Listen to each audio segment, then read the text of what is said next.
जोर से बाज आए पर बाज आए क्या, कहते हैं हम तुझको मुँह दिखलाए क्या, रात दिन गर्दश में है साता समा, हो रहेगा कुछ ना कुछ घबराए क्या, होलिए क्यों ना माबर के साथ साथ, या रब अपने ख़त को हम पहुँचाए क्या, मुझे खूसर से गुज़र ही क्यों ना जाए, आस्तान यार से उठ जाए क्या,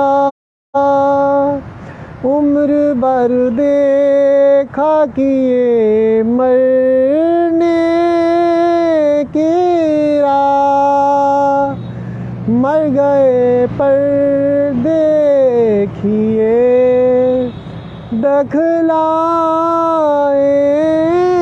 क्या,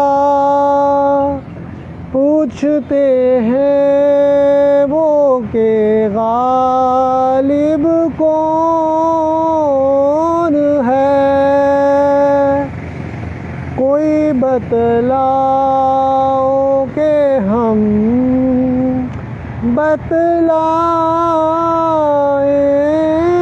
क्या। गालिब इस गज़ल में कह रहे हैं कि महबूबा समझ रही है कि वो गालिब उस पर जुल्म कर रहा है, उससे नाइंसाफ़ियाँ कर रहा है कि वो उसको उसके और गालिब के दरमियान इश्क के जो अफसाने हैं वो घर घर गली गली कूचा में जब में अफसाने तराशे जा रहे हैं, और महबूबा समझती है इस वजह से वो महबूबा उसकी नाराज़ है, वो समझती है वो बदनाम हो रही है कि जो गालिब और उसकी महबूबा के दरमियान जो अफसाने कैदों किस्म की शख्सियात या मुख्तलिफ अफसाने तराशे जा रहे हैं। तो अब वो गालिब कहता है मेरी कफ़ियत तो उसी की वजह से हुई है, लिहाजा मैं बेबस हूँ, उसने जो मुझे उम्मीद दिलाई थी उसी वजह से मैं तड़प रहा हूँ, जबकि वो इसको ज़ुल्म से तबीर कर रही है और मैं उसको ज़ालिम तस्वर करता हूँ, सितमगर तस्वर करता हूँ, बुते काफिर तस्वर करता हूँ कि वो मुझसे बेपरवाह क्यों है। तो कहता है कि महबूबा को मैं किस मुंह से महबूबा के सामने जाऊँगा, वो मुझे समझ रही है कि मैं ही उसके मतलब जो अफसाने तराशे हैं उसका बायस हूँ, तो मैं कैसे महबूबा का सामना करूँगा। तो गालिब कहते हैं रात दिन गर्दिश में आसमां हो रहे कुछ ना कुछ घबराएं क्या, गालिब कहते हैं कुछ ना कुछ होने वाला है, क्योंकि एक तो मेरी अर्शा मोहल्ला को हिला रही है कि जो महबूबा सितम मुझ पे कर रही है उस वजह से, बेपरवाहियों की वजह से, तो अर्श मोहल्ला रहता है मज़लूम की अर्श मोहल्ला को हिला देती है। जबकि दूसरी तरफ महबूबा नाराज़ है, वो समझ रही है कि मेरे मतलब जो गलत अफसाने तराशे जा रहे हैं तो उसका सबब गालिब है और वो मुझे कोस रही है, तो लिहाजा अब किसकी जो वो असर दिखाएगी ये वक़्त ज़ाहिर करेगा, मगर कुछ ना कुछ होने वाला है, ये गालिब ये बयान कर रहे हैं। कहते हैं कि अब तो गालिब जितने अफसाने तराशे जा रहे हैं, जितने कैदियों गालिब को अब एतबार भी उठ चुका, वो तो ख़त जिसको महबूबा को तार भेजना चाह रहा है ताकि वो अपनी सफाई पेश कर सके, अपनी जो तड़प का इजहार बयान कर सके और बताए कि वो किस कदर उसके इश्क में गिरफ्तार होके अपनी हस्ती मिटा बैठा है। मगर गालिब कहते हैं कि वो तो तार पहुँचाने वाला, ख़त पहुँचाने वाले के से भी वो एतबार नहीं कर रहा, क्योंकि हो सकता है वो भी ज़माने भर के जैसे लोग उसके मतलब अफसाने तराश रहे हैं, हो सकता है वो भी उन्हीं में से एक हो और वो उसका ख़त ना पहुँचाए और यूँ गालिब को जवाब ना मिलने की वजह से उसकी मायूसियाँ बढ़ जाएँ। और गालिब कहते हैं कि अब जो होगा होगा, मैदान इश्क से राह फ़रार नहीं करूँगा, आस्ताने यार से उठूँगा नहीं, बल्कि अगर जहाँ भी जाती है तो जाए। तो कोई पूछते हैं कि गालिब कौन है, तो गालिब कहते हैं कि मैं तो इश्क का राही हूँ, इश्क का मुसाफिर हूँ, इश्क की मंजिलें तय कर रहा हूँ। तो इसीलिए हमेशा इश्क की बातें ही मेरी ज़ुबान से निकलती हैं। तो और किसी को ना समझी और ना इश्क से नाशनाई की वजह से उसको मेरी बातें समझ नहीं आ रही, तो कोई बात नहीं है, मैं अफसाने अपनी तराशता रहता हूँ और बोलता रहता हूँ। वो मुझसे मेरी ज़ुबान से इश्क का मफ़हूम समझ जाएंगे जो ना समझ हैं, क्योंकि उनको अभी वो इश्क के रमूज़ो अकाफ़ से ना वाकिफ़ हैं और उन्हें नहीं पता कि गालिब का इश्क के मैदान में किस कदर मुकाम बुलंद है कि गालिब ने अपनी हस्ती मिटाकर उसका हम क्या इश्क की तकमील कर रहा है। और यही नहीं है, जब बीज आप खेती में बोते हैं तो बीज की हस्ती मिटती है तो पौधा निकलता है। इसी तरह अशा की हस्तियाँ मिटती हैं तो फिर ही इश्क परवान तक पहुँचता है, इश्क कुर्बानियाँ मांगता है। इश्क हवस का शिकार लोग नहीं होते, आशाक दुनिया से बेपरवाह होती हैं, ज़ाहरबीन नहीं होते, उन्हें ज़िंदगी की कामयाबियों से कोई गर्ज़ नहीं होती, बल्कि उनकी कामयाबियाँ यही होती हैं कि अशाक एक दूसरे के लिए, महबूब और महबूबा एक दूसरे के लिए तड़पें और वो एक दूसरे का नज़ारा करें, ज़िंदगी भर नज़ारा करते रहें और एक दूसरे को पुकारते रहें। और अगर और उनकी ज़िंदगी की इबादत भी यही होती है कि वो एक दूसरे की पूजा कर रहे होते हैं। ये है इश्क। अब जितने भी गज़ल गायक हैं, मेहदी हो गया, इसी तरह क्या नाम है उसका, मैं गाने बहुत कम सुनता, वैसे मैं कर रहा हूँ। अब रफ़ी, उसने गालिब पढ़ने की कोशिश की, मेहदी ने गालिब पढ़ने की कोशिश की, मगर मेरा ख्याल नहीं कि वो उससे इंसाफ़ कर सकें। इस तरह राहत नहीं इंसाफ़ कर सका गालिब से के कलाम से, इस तरह हिना नसूला नहीं इंसाफ़ कर सकी गालिब के कलाम से। तो अभी तक मैं समझता हूँ कोई भी ऐसी शख्सियत नहीं जो गालिब के कलाम को उसकी रूह के मुताबिक से। और अभी उन्होंने एक पढ़ा है कलाम, और मुझे रिकॉर्ड में है कि सबसे ज़्यादा गालिब को अगर किसी ने पढ़ा तो आसिफ जवेद ने पढ़ा है, सबसे ज़्यादा अगर किसी ने अल्लामा इकबाल को पढ़ा इश्क़ हकीकी वाले तो आसिफ जवेद ने पढ़ा है। और मैं हमेशा कॉपी पेस्ट नहीं करता अपने आप को, ये नहीं है कि मैं अपने आप को ये साबित करूँ कि मैं बड़ा अच्छा गा लेता हूँ, बल्कि अगर मुझे ये होता तो मैं गाने गाता, क्योंकि उसमें आवाज़ निकालना ज़्यादा अच्छा होता है। और यहाँ पे वो गज़ल पढ़ना और अल्लामा इकबाल का कलाम पढ़ना ये सबसे ज़्यादा मुश्किल है। और सब राय फ़रार अख्तियार की जो अपने आप को बड़े बड़े समझ रहे होते हैं, सब कंट्री में मैं जैसे देखता हूँ, तो वो भी जो गाने गाते हैं वो अपने मन चाहे ट्रेंड के साथ एक दो गाने, और किसी के 4 गाने हिट हो गए, किसी के 5 हिट हो गए, वो भी अपनी मर्ज़ी की चॉइस वाले गाने गाते हैं और जो उनकी आवाज़ को सूट करता है। हर कोई गाना हर सिंगर नहीं गा सकता, ये भी एक हकीकत है जो अपने को बड़े चैम्पियन समझ रहे होते हैं। तो लिहाजा यही वजह कि मुख्तलिफ मौसीकी के अब पैमाने और मियारात मुकर्रर किए हुए इन्होंने। और जैसे इस तरह मुख्तलिफ, अभी नाम लूँगा तो लोगों को आएगा यार ये तो बहुत बड़ों का बैंड बजा रहा है, ऐसी कोई बात नहीं है। मगर जो एक म्यार है और जो एहसास है कि कलाम की एहसास के साथ उसको पढ़ा जाए, वो नहीं है। मैं तो अपनी रिहर्सल भी लाइव गाने के दौरान कर रहा होता हूँ, मेरे पास इतना टाइम नहीं होता, और मैं 2-2 3 दफ़ा खुद से देख के एनालिसिस करके और पढ़ के तो बाद में मैं अपना कलाम पढ़ रहा होता हूँ। ये नहीं है कि मेरी बड़ी मुशक्क़त है किसी भी, चाहे वो कोई गज़ल है, कोई नज़म है, इकबाल के वाले से, गालिब के वाले से, कोई भी मेरी रिहर्सल नहीं है, बल्कि 2-3 दफ़ा उस कलाम को देखता हूँ, पढ़ता हूँ और फिर ऑन द स्पॉट गा देता हूँ। मेरे पास इतना टाइम नहीं होता कि किसी के साथ इतना ज़्यादा उसको पे टाइम कर सकूँ। मगर मेरी बातें फिर भी इसके बावजूद लोग मेरी मौसीकी को पसंद कर रहे होते हैं, मुख्तलिफ जगहों से मुझे दादें मिली होती हैं। तो मगर मैं तो इससे आल टुगेदर मुझे कोई टेंशन नहीं होती। इंटरव्यूज़ के वाले से मुख्तलिफ कह रहे हैं, अभी तो मैं कोई ऐसा नहीं है, कोई ना कोई अनहोनी सामने आ रही है जो इंटरव्यू नहीं हो रहे मेरे।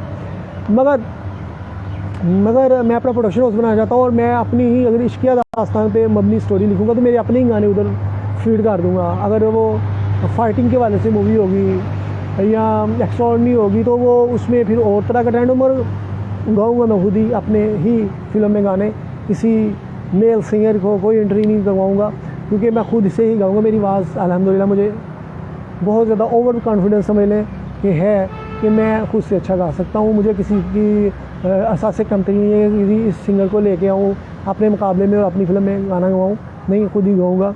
और एक्टिंग भी खुद करूँगा, अपनी स्टोरीज़ पे ही काम करूँगा। मुझे किसी की लिखी हुई स्टोरी भी नहीं चाहिए, नज़रियात भी नहीं चाहिए, बल्कि मैं हॉलीवुड, बॉलीवुड, लॉलीवुड का बैंड बजाना चाहता हूँ। और तमाम ये जितने म्यारात हैं इनको मैं ख़त्म करना चाहता हूँ कि जो जिस मुकाम पे है वो वही उस मुकाम को तबाह कर रहा है। तो लिहाजा ये बड़ा मुश्किल है किसी के लिए गालिब पढ़ना और उसको समझना। यूट्यूब के हवाले से जितनी भी तशरीहात होती हैं वो गालिब की, वो हम तो इसके समंदर में कूदे हुए हैं, तो हम तो अपनी रूह की पकीज़गी से और अपने पकीज़गी से रूह के एहसास के साथ तराजम कर रहे होते हैं गालिब के गज़लों के।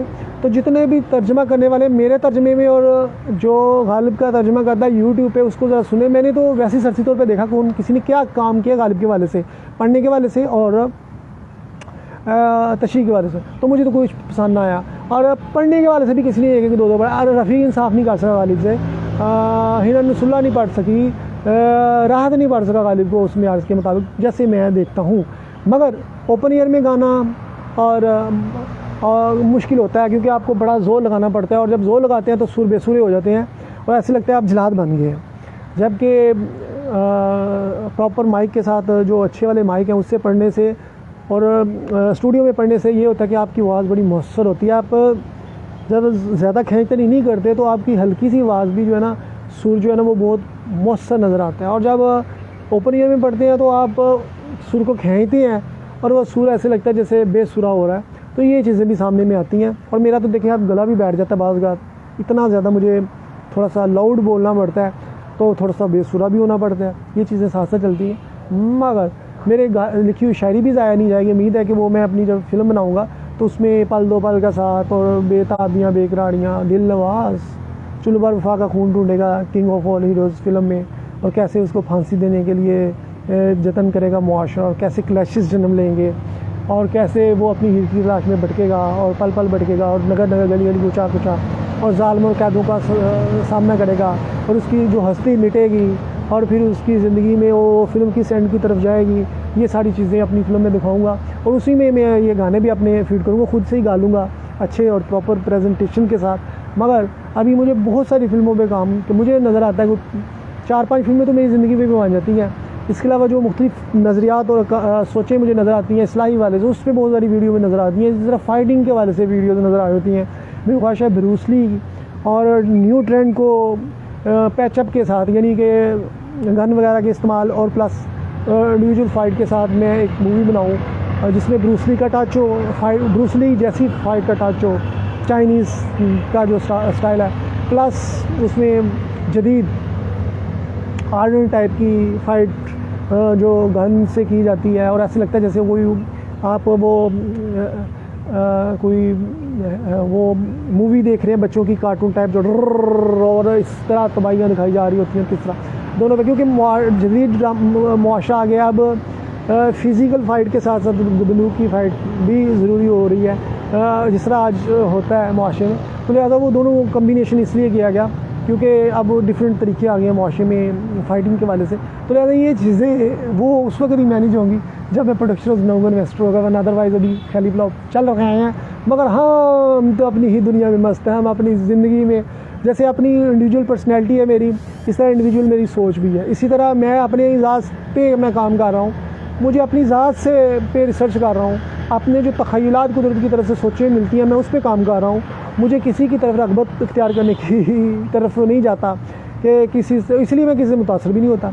मैं कहता हूँ जो मेरी पर्सनैलिटी खुद पे PhD करने की ज़रूरत है किसी लोगों को, और मैं खुद से अपनी चीज़ें डेवलप कर रहा होता हूँ। मुझे हज़ार खामियाँ खुद से ही अपनी नज़र आ रही होती है, और ये बड़ी खुशकिस्मती होती है कि जिसको अपनी खामियाँ खुद नज़र आनी शुरू हो जाए ना, तो वो इंसान बड़ा अनमोल होता है। मगर ये खामियाँ ये नहीं है कि मैं बदकिरदार हूँ या स्टूपिड हूँ या कम ज़र्फ़ हूँ, नहीं, अखलाकी ख़राबियों की बात नहीं कर रहा। हम तो इश्क़ हकीकी और इश्क़ मजाजी के आला मुकामों पे फ़ायदा है। हम तो बात कर रहे हैं वो परफॉर्मेंस के हवाले से, फ़न के हवाले से, उस वाले से जो खामियाँ नज़र आती हैं। क्योंकि अभी कुछ टाइम ना होना, अभी जैसे मैं कहता हूँ रिहर्सल नहीं करता, मैं तो लाइव रिहर्सल कर रहा होता हूँ, तो इस तरह बहुत सारी चीज़ें होती हैं। मगर मैं तो कहता हूँ कि मैं प्रोडक्शन की तरफ सिर्फ प्रॉपर टाइम दूँ और जॉब वगैरह से निकलूँ, क्योंकि ये चीज़ें के लिए मैं पैदा नहीं हुआ हूँ। मैं मुआशरों कौमों को तब्दील कर सकता हूँ, मैं लोगों को इंसानियत को परवान चढ़ा सकता हूँ, मैं कौमों में बेदारी पैदा कर सकता हूँ। मैं ऐसा मसीहा हूँ कौम का जो लोगों को ज़हनी और जिस्मानी तौर पे जो खुदा से बेजार हैं, मायूसी से शिकार हैं, उनकी मायूसियों को ख़त्म कर सकता हूँ। और अपनी ही थिंकिंग और फ़िलासफ़ी से जो आइन इस्लाम है या जो मेरे नज़रियात मुझे मिलते हैं अल्लाह की तरफ से, मैं उसके तहत पाकिस्तान की पूरी दुनिया को तब्दील कर सकता हूँ, जैसे मैं सोचता हूँ। मगर अभी समझता हूँ कि मैं बहुत निकारा ज़िंदगी गुजार रहा हूँ, क्योंकि अभी जो मेरी खूबियाँ हैं उससे इस्तिफ़ादा हासिल नहीं हो सका, या उसको मैं इजहार सही तमैनों में सोशल मीडिया की हद तक तो करता हूँ, मगर वो भी प्रेजेंटेशन में से भी मुतमईन नहीं हूँ। मैं फ्रंट पे आके उसका नाम क्या, हर चीज़ करना चाह रहा हूँ, जैसे ड्रामा फिल्म के वाले से। इस तरह मैं समझता हूँ मैं एंटरटेनमेंट शो बहुत अच्छा कर सकता हूँ, जितना मेरे में कॉमेडी और फ़न और मज़ा है। ये वैसे मैं दिखता हूँ कि मैं बड़ा संजीदा शख्स हूँ, ऐसा नहीं है। मैं कॉमेडी के वाले से मैं बैंड बजा देता हूँ, जितने भी कॉमेडी करने वाले इनको पता ही नहीं है। और मैं जिस तरह का लीड कर सकता हूँ शो, एक्स्ट्राऑर्डिनरी तमाम शोज़ का बैंड बजा सकता हूँ जिस तरह मैं देखता हूँ। बहरहाल अभी ख्याली पुलाव ही है। खुदा हाफ़िज़।